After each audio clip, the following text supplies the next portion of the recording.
నమస్కారం. వినిపించే కథల ఆత్మీయ శ్రోతలకు వెంపటి కామేశ్వరరావు సాదర స్వాగతం.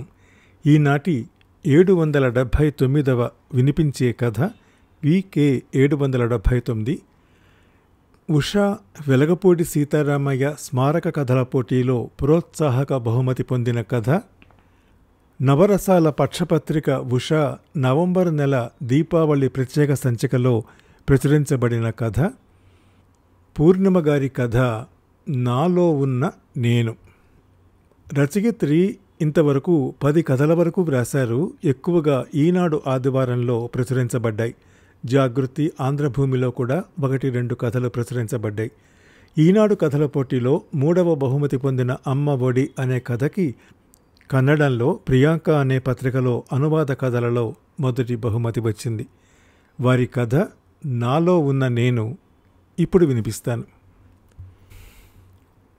తాత తాత 8 నా చిన్న మనవడు తన చేతులతో కుదుపుతున్నాడు. ఎన్నో ఎదురు చూపుల తర్వాత 4 మనవరాళ్ల తర్వాత పుట్టిన నా వంశోద్ధారకుడు. వాడు పిలిస్తే విదేశాల్లో ఉన్న పరిగెత్తుకొచ్చే నేను ఈరోజు వాడెంత పిలుస్తున్నా కళ్ళు తెరిచి చూడలేకపోతున్నా. ఇదేమిటి? కనురెప్ప ఎత్తడానికి నా సాయశక్తులు కూడగట్టుకుని ప్రయత్నించాను, కానీ తెరవలేకపోతున్నా. నా నిస్సహాయతకి ఏడుపు వస్తోంది. కానీ కన్నీటి చుక్క కూడా బయటికి జార్చలేనంత అసహాయత ఉంటుందా? నేనెప్పుడూ ఊహించలేదు. సిజ్జు, ఇక్కడికి వచ్చే, తాతని డిస్టర్బ్ చేయకూడదని చెప్పా కదా, ఎందుకు వచ్చావు ఇక్కడికి? చిన్న కోడలు వచ్చి కసిరింది కొడుకుని. మమ్మీ, తాత పిలిస్తే లేవట్లేదే. ఎందుకు? తాతకి ఒంట్లో బాలేదు కదా, నువ్వు మాట్లాడేది వినపడదు, పడుకున్నారుగా, లేపకూడదు. బలవంతంగా లాక్కెళ్ళింది నా మనవండి. నాకు తెలుసు తన సంగతి. తనకి నా మీద కోపం. 2 ఆడపిల్లల తర్వాత ఆపేస్తా అంటే మనవడు కావాలని ఫోర్స్ చేశా. ఆ కోపం మనసులో పెట్టుకునే వాణ్ణి నా దగ్గర నుంచి లాక్కెళ్ళింది. వాడు నా పక్కన ఉంటే ఎలాగో అలా శక్తి కూడగట్టుకుని కళ్ళు తెరిచేవాణ్ణేమో. అవన్నీ వదిలేయి, నీ టైం అవుతోంది, వెళ్ళాలి, పద. లోపల నుంచి ఎవరో చెప్తున్నారు నాకు. నేను వదలను, నేను రాను. నా కుటుంబం, నా ఇల్లు, నా ఆస్తి అంతా వదిలి నేక్కడికి వెళ్తాను. ఇప్పటిదాకా జీవితం అంతా ఈ ఆస్తి సంపాదించటానికి, నా వారసుల్ని సెటిల్ చేయడానికే సరిపోయింది. ఇప్పుడే కదా నేను కాస్త రిలాక్స్ అవుదామని ఆలోచిస్తున్నా. నేను సంపాదించింది నేను అనుభవించనే లేదు. ఎంతో ముచ్చటపడి కట్టించిన ఈ లంకంత ఇంట్లో పట్టుమని 10 రోజులు కూడా వరుసగా ఉన్నది లేదు. ఎప్పుడూ బిజినెస్ పనుల మీద తిరుగుతూనే ఉన్నాను. ప్రపంచం అంతా తిరిగాను. 2 కొడుకులు, 2 కూతుళ్ళు, వాళ్ళ కుటుంబాలు అంతా కలిసి ఉండేలా ఇంత ఇల్లు కట్టించా. కానీ ఇంతవరకు మొత్తం కుటుంబం కలిసి ఉన్నది లేదు. పోయిన నెల 75వ పుట్టినరోజే కదా అనుకున్నాను. ఇంకా ఈ వర్క్ కాస్త తగ్గించి ఫ్యామిలీతో గడపాలి. నా భార్య ఎప్పటి నుంచో అడుగుతున్న పుణ్యక్షేత్రాలన్నీ వెళ్ళి రావాలి అనుకున్నది. ఈలోపే వెళ్దాం పద అంటే కుదరదు, రాను. నేను పోరాడుతూనే ఉన్నాను.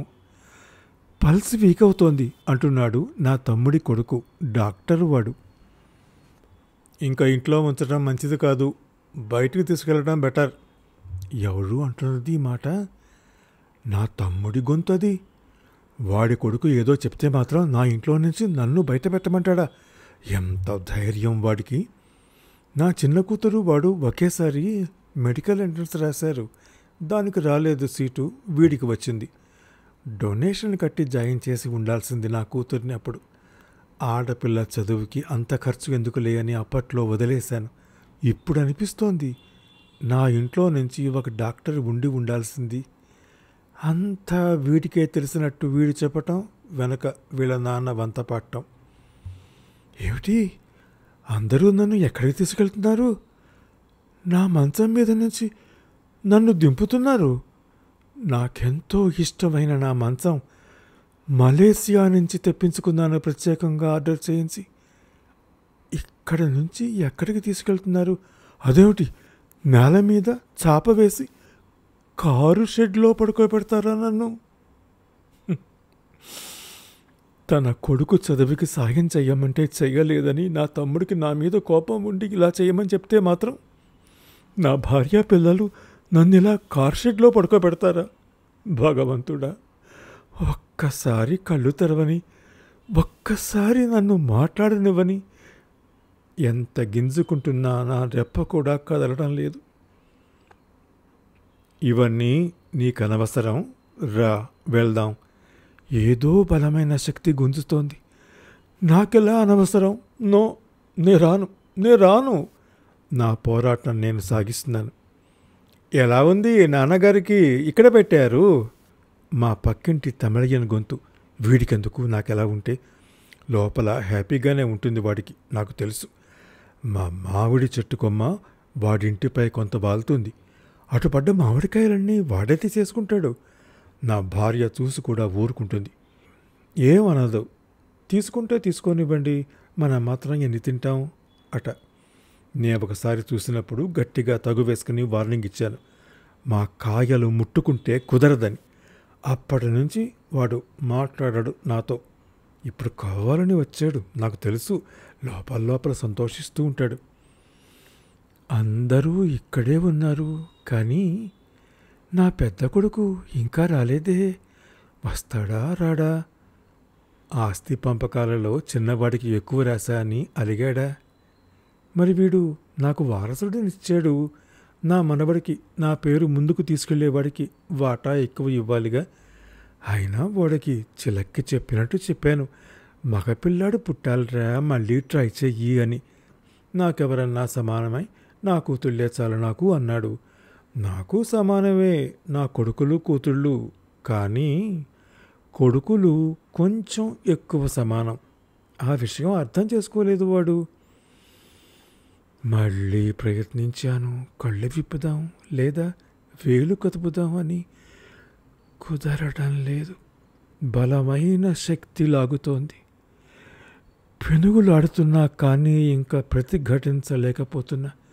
ఏమిటి, నేను చచ్చిపోతున్నానా? లేదు, నేను చావను. నేను, నా కుటుంబం, నా ఇల్లు, నా బిజినెస్ ఇవన్నీ వదిలేసి నేను ఉండలేను. రాను.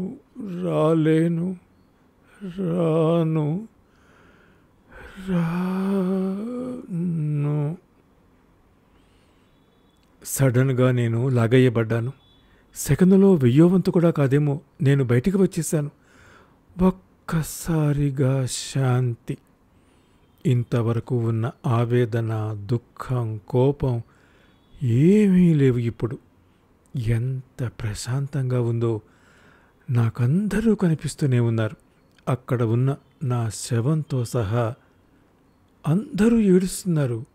చిత్రంగా ఒక క్షణం క్రితం వరకు నాలో వాళ్ళను చూస్తే ఉన్న ప్రేమ కానీ, కోపం కానీ, చిరాకు కానీ ఏమీ లేవు. అందరూ ఒకేలాగా ఉన్నారు. నా కుటుంబం కానీ, తమ్ముడు కానీ, పక్కింటి వాళ్ళు కానీ అందరూ ఒకేలా ఉన్నారేమిటి?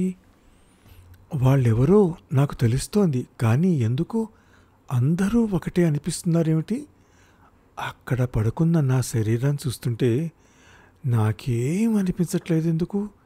ఎన్నో సందేహాలు. ఇవి తీరేదెలా? నేను తీరుస్తాగా నీ సందేహాలు. పరిచితమైన గొంతు. ఎవరు? దేవుడా? అదేమిటి, రాముడో కృష్ణుడో కనిపిస్తాడు అనుకుంటే నేనే కనిపిస్తున్నా. దేవుడు నాలాగా ఉన్నాడేమిటి? భగవంతుడా, నా రూపంలో వచ్చావు ఏమిటి? నీ రూపం చూపించవా? ఆర్తిగా అడిగాను. ఏం చేద్దామంటావు? నాకు నామరూపాలు, ఆద్యంతాలు లేవని నీకు తెలుసుగా. మరి రూపం లేదు నాకు, అందుకే నీకు నచ్చిన రూపంలో కనిపిద్దామని. నీకన్నా నచ్చిందేదీ లేదు అని తెలుసు నాకు, అందుకే ఇలా వచ్చా. నవ్వాడు భగవంతుడు. అలా ఎందుకంటావు స్వామి? నేను రోజూ పూజ చేస్తాను, ఇంట్లో హోమాలు అభిషేకాలు చేయిస్తాను, గీతాపారాయణం 18 సార్లు చేశాను. ప్రతి ఏడు తిరుపతి కాలినడకన వెళ్తాను. ఎన్నో అనాథ ఆశ్రమాలకు సాయం చేశాను. ఎన్నో గుళ్ళకి డొనేషన్స్ ఇచ్చాను. నేనేదో స్వార్థపరుడిలాగా నాకు నాకన్నా నచ్చింది లేదు అంటున్నావు. కష్టమనిపిస్తోంది స్వామి. అవును, అన్నీ చేశావు, కానీ ప్రతి చోట నీ పేరు కనిపించాలని చేశావు. డొనేషన్ ఇచ్చేటప్పుడు పత్రికలో నీ ఫోటో వేస్తారో లేదో అడిగి మరీ ఇచ్చేవాడివిగా. శరణాలయాలకి కానీ దేవాలయాలకి కానీ లేదా ఎలాంటి సహాయం చేసినా నీ పబ్లిసిటీ చూసుకునేగా చేసింది. సరే, భక్తుడిగా నువ్వేం చేసినా పక్కన నీ కోరికల లిస్టు పెట్టుకునేగా చేశావు. నాకు మనవడి నువ్వు, నీకు హోమం చేస్తా, నాకు టెండర్ ఇప్పించు, నీకు కిరీటం చేయిస్తా, ఇలా నాతో ఎప్పటికప్పుడు బిజినెస్ మాట్లాడుతూనే ఉన్నావుగా. దేవుడు నవ్వుతూనే ఉన్నాడు. చుట్టూ చూశాను, అంతా ప్రశాంతత, అదొక అద్భుతమైన వర్ణనకి అతీతమైన శాంతి. అక్కడంతా ఒక వెలుగు. ఇదే స్వర్గమా? అక్కడ ఉన్నదెవరు? నా దగ్గర గుమాస్తాగా పనిచేసి 10 ఏళ్ల క్రితం చనిపోయిన జోగినాథం కదూ. ఎందుకు అందరూ నాలానే కనపడుతున్నారు నాకు? అయినా గుర్తుపట్టగలుగుతున్నా. ఎందుకో నే అడగలేదు ఈ ప్రశ్నలు, కానీ ఎదురుగా ఉన్న నా దేవుడికి తెలిసింది నా ప్రశ్న. అందరూ నీలానే ఎందుకు కనపడుతున్నారు అంటే నీకు అర్థమయ్యే ఉంటుంది. నేను, నువ్వు, ఆ జోగినాథం, నీ కుటుంబం, నువ్వు పెంచుకునే నీ కుక్క, నీ పక్కింటి తమిళియన్, నీ స్టాఫ్ మాత్రమే కాక ఈ సమస్త ప్రపంచం ఒకటే. కనిపించే పేరు రూపమే గుర్తించి మీలో ఉన్న మిమ్మల్ని తెలుసుకోవట్లేదు మీరు.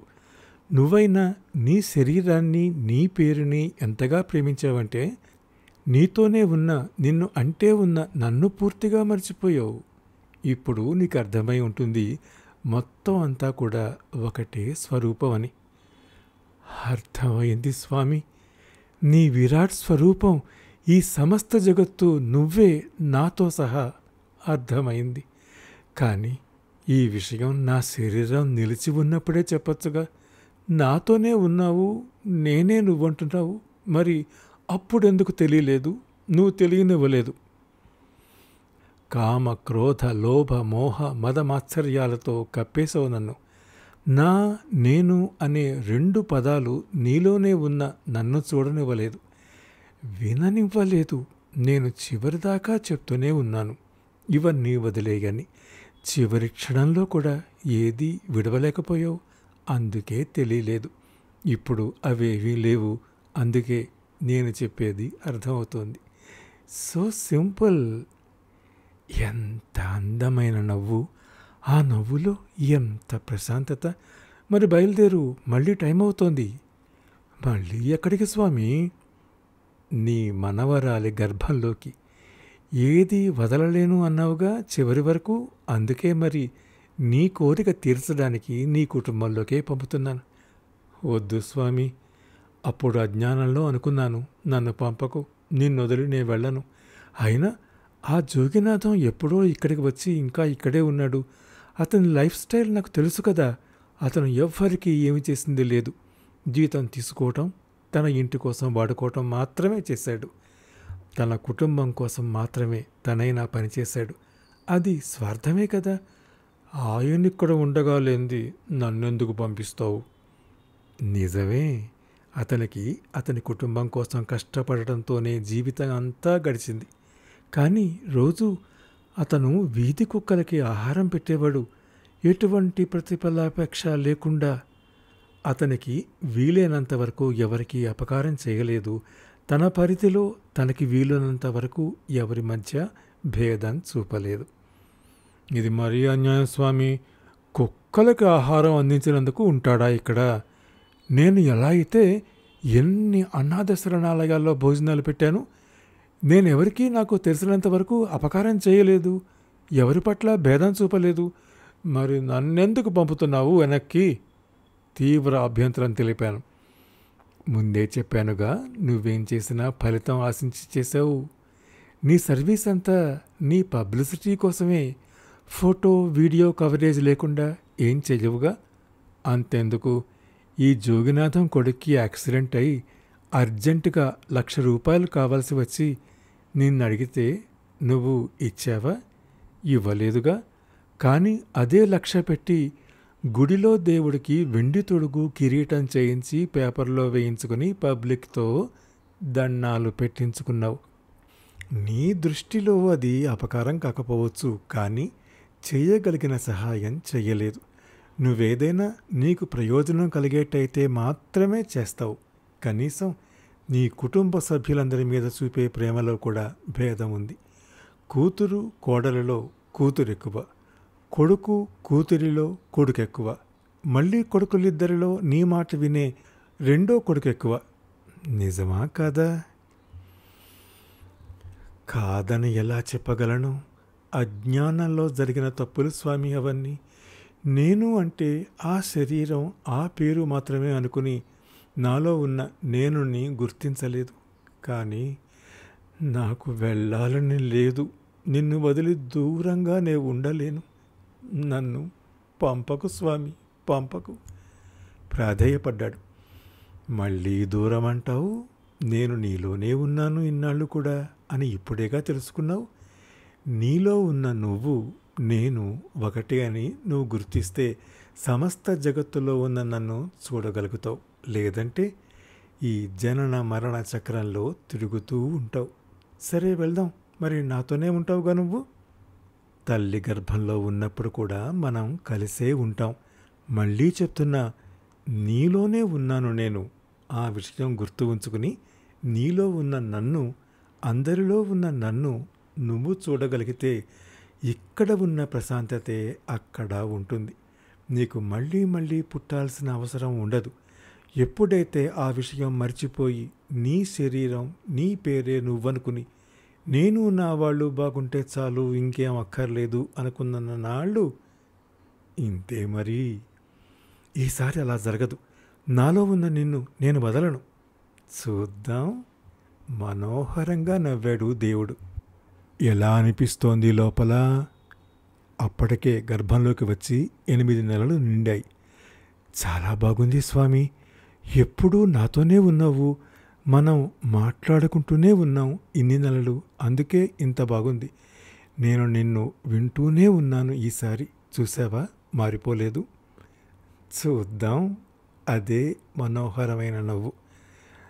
బయటకు వెళ్ళే టైం వస్తోంది మరి, దేవుడన్నాడు. మరి బయట వాళ్ళేదో ముహూర్తం పెట్టి రేపు బయటకు తీస్తామంటున్నారుగా, ఇప్పుడెలా వెళ్తాం? జననం మరణం రెండు ఎవరూ శాసించలేరు.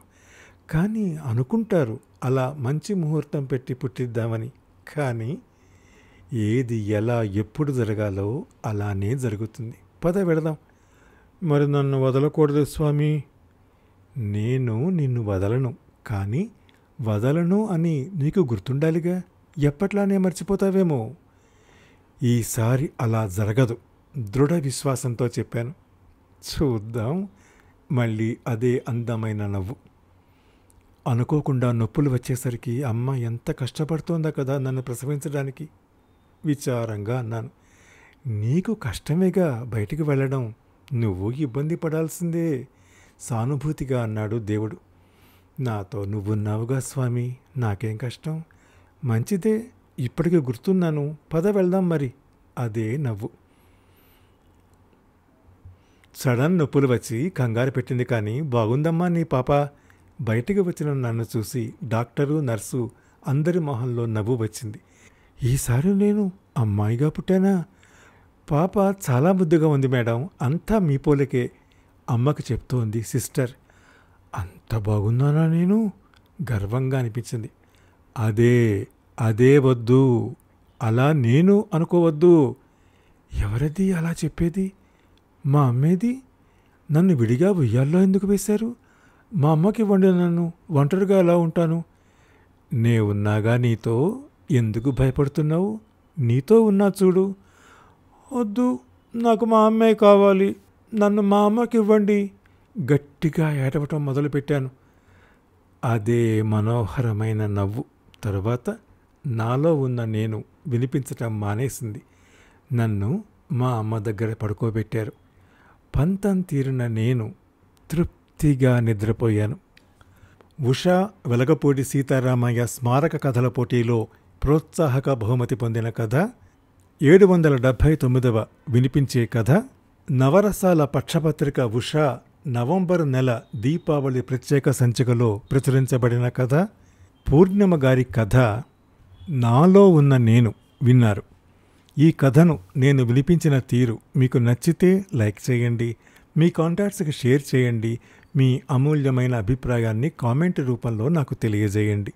నా వినిపించే కథలు ఛానల్కి సబ్స్క్రైబ్ చేసి మీ ఆదరణ, అభిమానం, ప్రోత్సాహం అందిస్తూనే ఉండాలని మనవి చేస్తూ సెలవు తీసుకుంటున్న మీ వెంపటి కామేశ్వరరావు.